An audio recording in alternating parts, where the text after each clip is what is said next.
Amis de Thermomix en famille, bonjour. Ça fait bien longtemps que vous n'avez pas eu de nouvelles de moi en vidéo. Aujourd'hui, je voulais vous proposer une vidéo pour faire votre pain cocotte. Donc une pâte à pain tout à fait basique avec de la levure de boulangère fraîche, avec du sel, bien sûr, de la farine et de l'eau, tout simplement.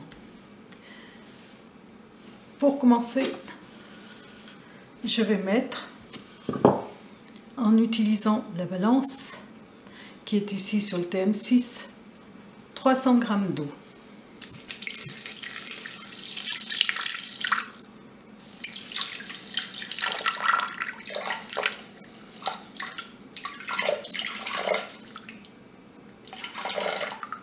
Vous voyez que le TM5 pèse au gramme près, le TM6, alors que le TM5 pesait de 5 g en 5 g. On a 330 g d'eau, ce qui peut porter à conséquence. La levure de boulanger, c'est un bloc de levure fraîche qui fait 42 g. On va en mettre juste la moitié. On pourrait peser les 21 g nécessaires, mais compte tenu que la levure a tendance à se déshydrater, on peut très bien ne pas être au poids indiqué par rapport à ce qui est indiqué sur le paquet de levure. 42 g, pour diviser 42 g parfaitement, je coupe plutôt dans le biais de façon à avoir exactement le même poids qu'il me restera pour faire le prochain pain ou une brioche. Bien sûr, ma levure sera rangée au frigidaire et je vais porter tout ça à une température de 37 degrés. Comme je ne vois pas trop l'écran de mon Thermomix, je vois pas trop ce que je fais, donc je vais mettre 2 minutes.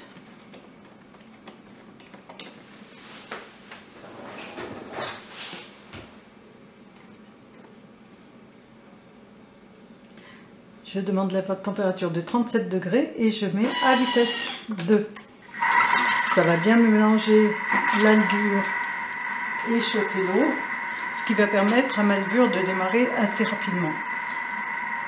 Pendant ce temps-là, je vais vous parler de la levure. La levure qui est fraîche, comme je vous l'ai dit, elle peut se déshydrater quand on la conserve.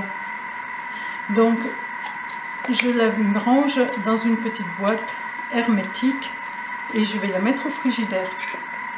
Surtout ne pas la laisser à température ambiante, quoique si elle reste quelques heures à température ambiante, ça n'aura aucune incidence.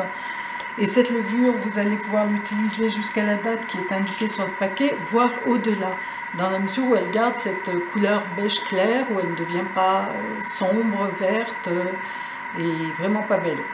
Voilà.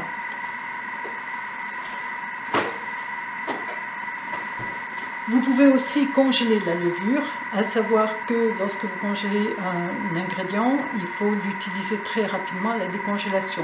Donc idéalement, si vous congelez la levure, faites vraiment de petits paquets de levure, de façon à ne pas avoir à la dégeler, de ne pas avoir à la couper une fois congelée, et vous emballez toujours dans une boîte hermétique. Idéalement, une levure congelée, vous la mettez directement dans son liquide à 37 degrés pour qu'elle reprenne tout de suite ses fonctions. Voilà, donc j'ai programmé 2 minutes et vous voyez, il nous reste 30 secondes et la température est éteinte, donc on ne va pas attendre plus. Et je vais mettre la farine, donc la balance, une cuillère, et je vais mettre 500 g de farine. 500 g de farine, il ne faut pas avoir peur, ça fait quand même la moitié d'un paquet.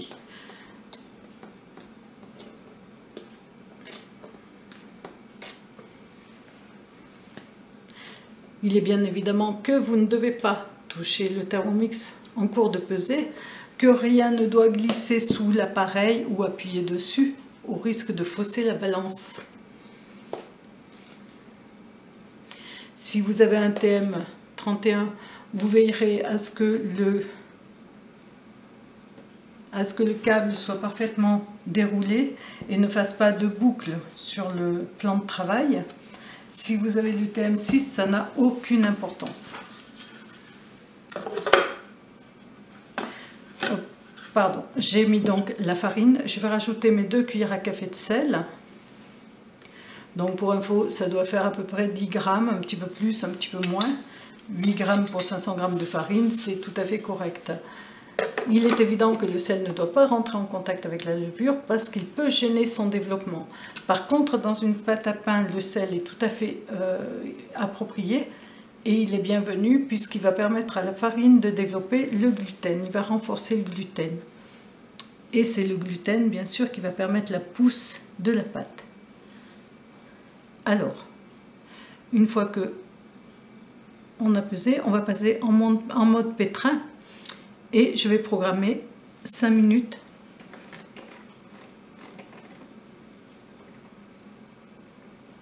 de pétrin. Avant de démarrer, je vous montre sur le TM6. Le pétrin se trouve ici. Il suffit d'appuyer sur ce petit pictogramme et vous verrez apparaître le pétrin ou le mode turbo. Et pour le TM31, je vous mettrai une image pour repérer correctement et mettre en route le mode pétrin. Il faut d'abord verrouiller le bol avec le bouton de la vitesse. Donc le mettre en position bol verrouillé, programmer le temps et appuyer sur la touche pétrin et ça démarre tout seul. Je mets le pétrin en route, puis je couperai un petit peu la vidéo de façon à ce qu'on ne reste pas 5 minutes avec le bruit du pétrin dans les oreilles.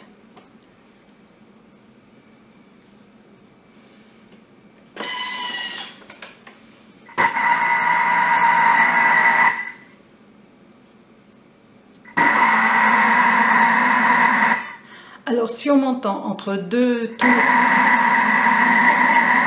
de couteau, ne pas mettre le gobelet doseur va permettre d'avoir une bonne aération et ça permet à l'air de bien rentrer dans la pâte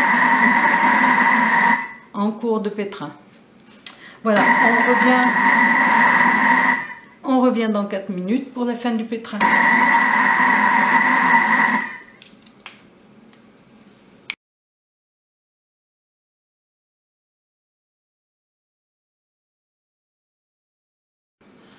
Voilà, notre pétrin est terminé.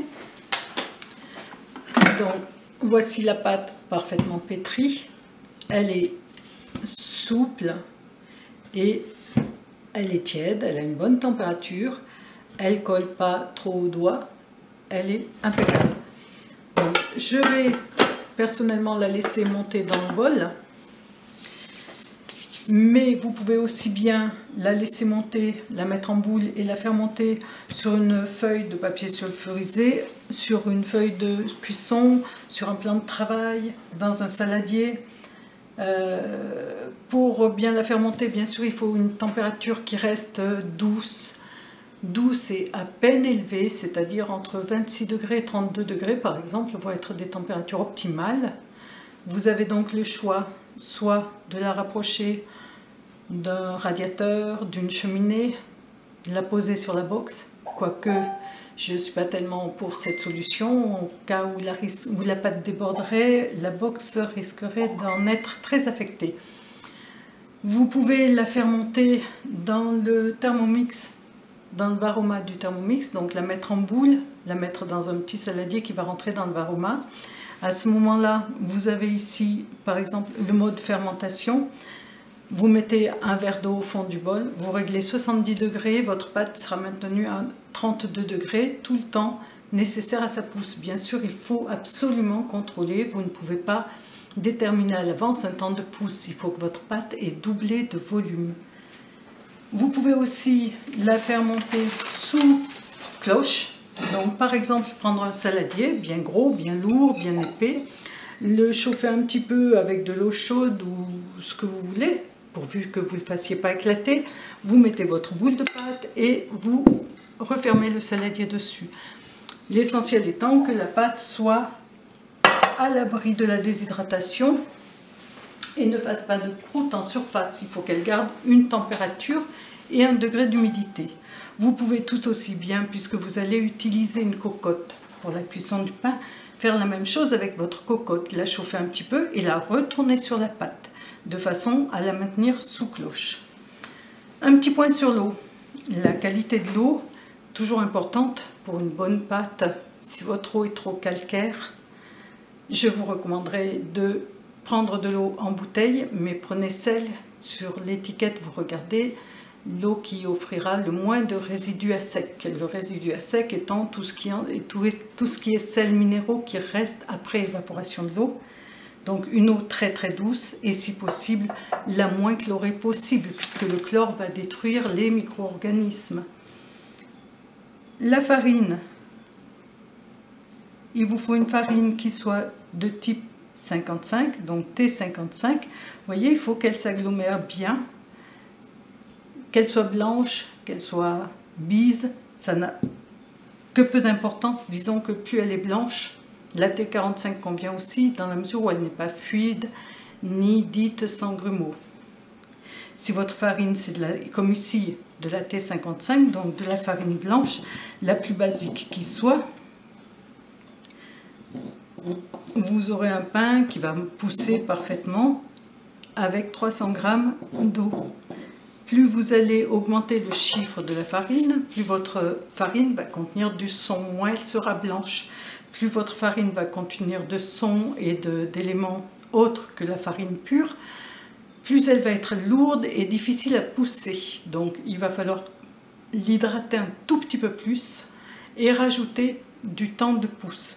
Idéalement, je vous conseille, surtout si vous débutez, de commencer avec des recettes toutes préparées où on vous indique bien les quantités d'eau et les quantités de farine.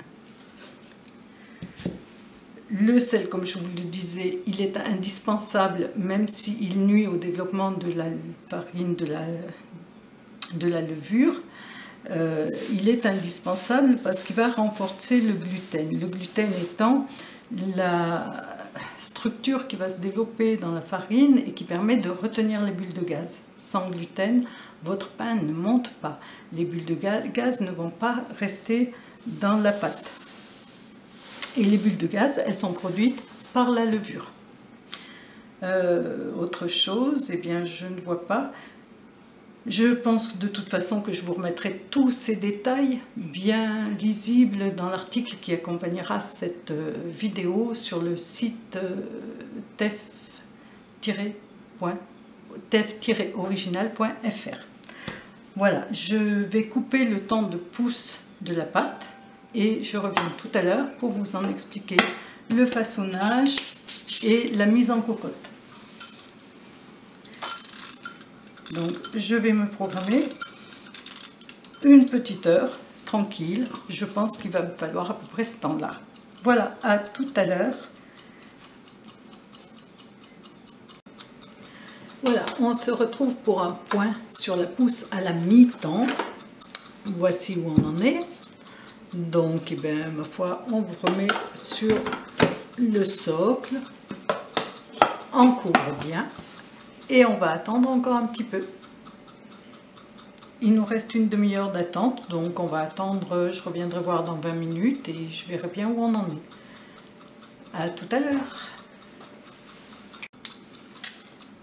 Voilà, à 10 minutes de la fin du temps programmé. Hop, on va regarder. Une belle pousse, le bol est plein de pâte, donc si on laisse pousser plus longtemps, il risque de déborder. Alors on va arrêter la pousse maintenant, elle a largement doublé de volume. Je vais arrêter la petite coccinelle, hop, qui nous évite de prendre la sonnerie en cours de route. Je vais sortir la pâte du bol pour la dégazer. Pour sortir la pâte du bol, ma petite astuce, c'est de poudrer de la farine tout autour. Je prends la spatule, alors la spatule du TM6 qui est quand même plus pratique parce que plus souple que les Thermomix précédents. Mais vous pouvez aussi prendre une spatule tout à fait ordinaire en silicone. Et vous voyez, en descendant tout au fond du bol, comme j'ai poudré de farine, ma spatule ne colle pas à la pâte. Ça me permet de bien décoller ma pâte du bol. Ensuite, je retourne mon bol, je déverrouille le socle et ma pâte va tomber toute seule. Vous voyez parfaitement le réseau de gluten. Vous voyez ce petit filet qui s'est formé dans la pâte et qui retient le gaz carbonique.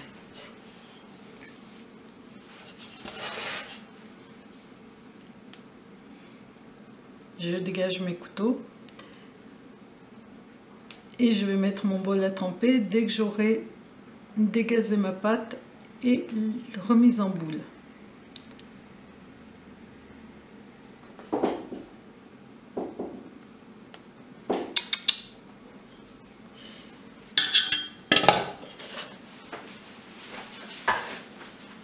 Voilà, donc je vais quand même pas trop dégazer ma pâte.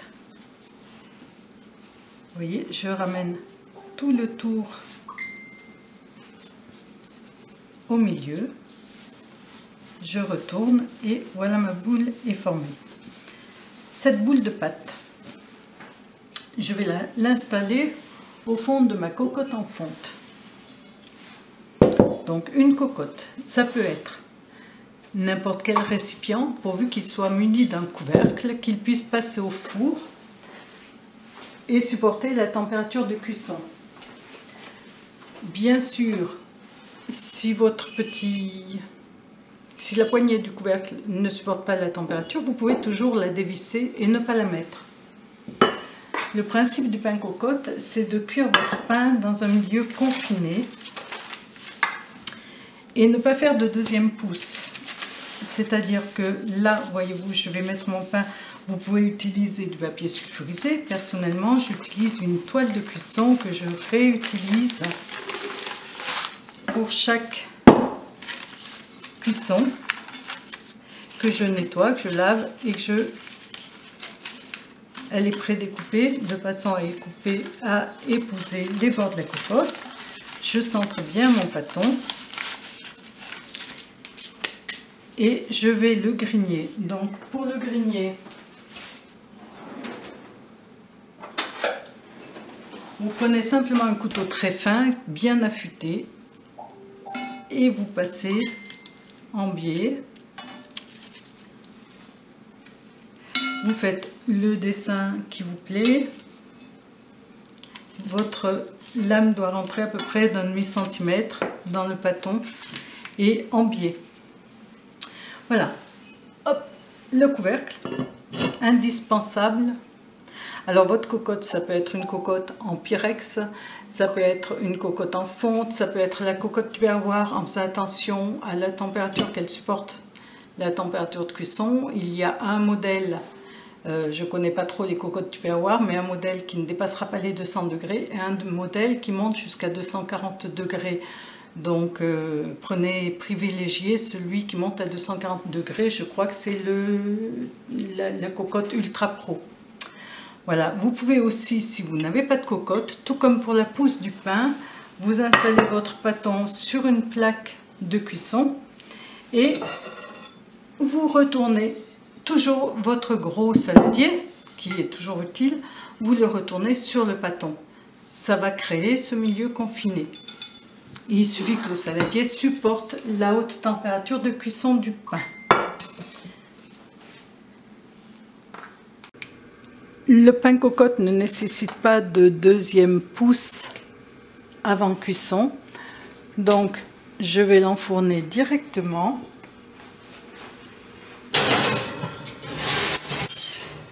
Bien fermé. Et j'allume mon four Alors, soit en chaleur tournante, soit en chaleur statique. Si votre cocotte n'est pas très épaisse, donc laisse beaucoup de passer la chaleur, je vous conseillerais plutôt la chaleur statique, qui va mettre plus de temps à chauffer et donc à monter en température dans la cocotte. Voilà, mon pain cocotte, je le mets à cuire à 220 degrés ou 240 degrés, fonction de la cocotte que vous avez. Et il va cuire entre 55 et 60 minutes. Même parfois 50 minutes. Ça dépend un petit peu des cocottes et des fours. À vous de contrôler où en est la cuisson en cours de route. Vous pouvez, si vous le trouvez trop clair dessus en fin de cuisson, le remettre un petit peu sans le couvercle dans le four pour le faire colorer.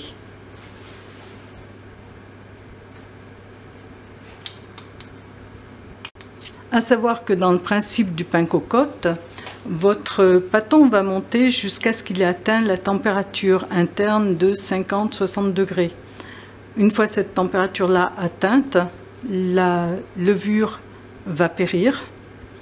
Elle ne va plus développer de gaz carbonique, donc le pain va arrêter de pousser et éventuellement, ce sont les alvéoles d'air qui sont introduites dans la pâte qui vont développer les alvéoles de la mie.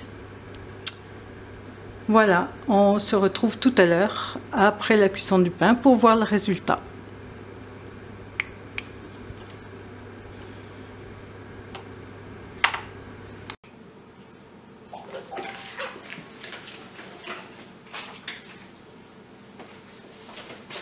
Voilà le pain à la fin de la cuisson. Il est pas mal du tout, il est bien doré. Je vais essayer de le sortir sans me brûler.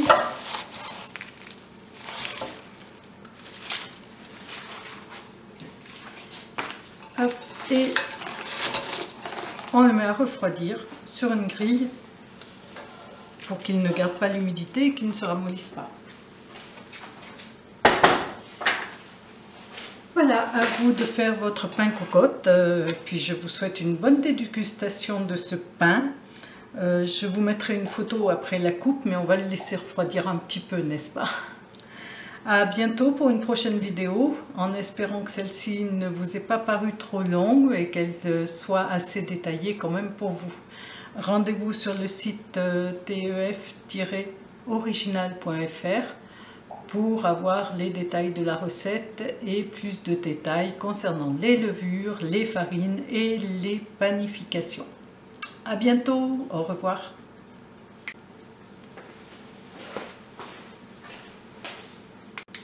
J'oubliais le petit détail pour contrôler bien la cuisson. On tapote et ça doit sonner creux. Voire on entend qu'il craque un petit peu. C'est ce qu'on appelle entendre chanter le pain. Voilà, bonne soirée, à bientôt pour une nouvelle recette ou une nouvelle vidéo. À bientôt, au revoir.